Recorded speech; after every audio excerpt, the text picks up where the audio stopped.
जब 7 अक्टूबर को Israel Hamas युद्ध शुरू हुआ तो संयुक्त राज्य अमेरिका के राष्ट्रपति जो बिडेन की तत्काल प्राथमिकता इस संघर्ष को इजराइल और उसके प्रतिद्वंदियों से जुड़े क्षेत्रीय युद्ध में बढ़ने से रोकना था। श्री बिडेन ने दोहरी रणनीति अपनाई। उन्होंने 7 अक्टूबर को हमास के हमले के बाद शुरू किए गए गाजा पर इजराइल के युद्ध के लिए बिना शर्त समर्थन की पेशकश की, जिसमें कम से कम 1200 लोग मारे गए और तेल अवीव और उसके पड़ोसियों के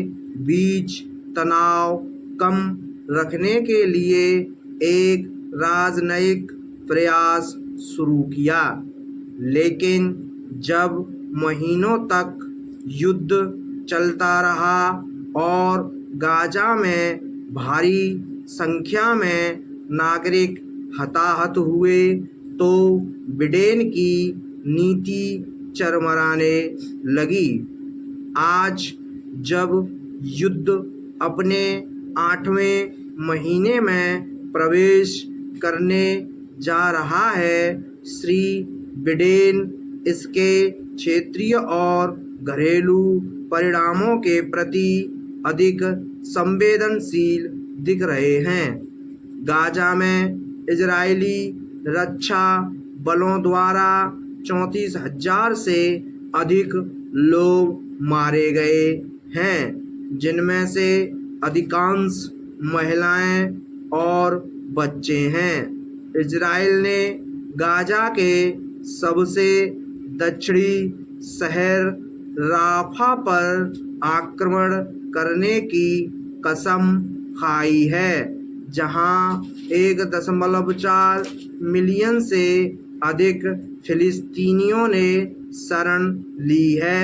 इस तरह के कदम के खिलाफ श्री बिडेन की चेतावनी के बावजूद लाल सागर में जहाज़ों पर हौती हमलों और इजराइल और ईरान के बीच हमलों और जवाबी हमलों के साथ संघर्ष पहले ही फिलिस्तीनी क्षेत्रों और इजराइल की सीमाओं से परे फैल गया। हालांकि अब तक पूर्ण पैमाने पर क्षेत्रीय युद्ध से बचा जा चुका है। इस संघर्ष ने अमेरिका में विश्वविद्यालय के छात्रों द्वारा बड़े पैमाने पर विरोध प्रदर्शन शुरू कर दिया है, जिससे श्री बिडेन पर इजराइल के प्रति अपनी नीति पर पुनर्विचार करने का दबाव बढ़ गया है। अपने श्रेय के लिए बिडेन अधिकारी इजराइल और हमास के बीच युद्ध विराम और बंधक समझौते को हासिल करने के लिए लगातार काम कर रहे हैं।